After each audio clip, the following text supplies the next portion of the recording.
Year بڈ ایک چھوٹے speaker ہوتے ہیں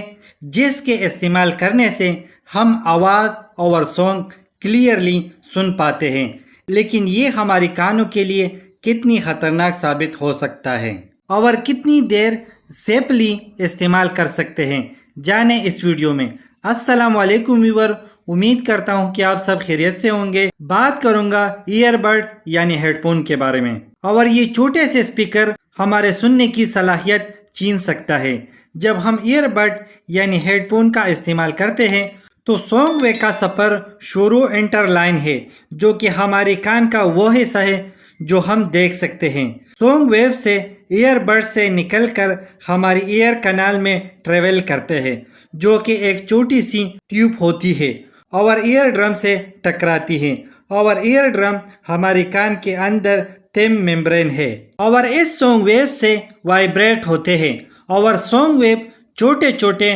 ممبرین تک پہنچتے ہیں، جیسا کہ انکس اور میلس اور سٹیپس، یہ تینوں بون ملا کر اوسیکل کہا جاتا ہے، اور اس میں ٹینی ہیئر سیل بھی موجود ہوتے ہیں، اور یہ وائبریٹ چھوٹے چھوٹے ہیئر سیل میں سے پاس ہوتے ہیں اور یہ ہمارے دماغ تک پہنچ جاتے ہیں اور یوں ہم سن پاتے ہیں۔ اور جب ہم ہائی والیوم سانگ کو سنتے ہیں تو سانگ ویو کی فریکوینسی بڑھ جاتی ہے، اور اگر ہم روزانہ کے حساب سے تیز والیوم سے سنتے ہیں تو ہماری ٹینی سیل ڈیمیج ہوتے ہیں، جو کہ سننے کی صلاحیت ختم ہو سکتا ہے۔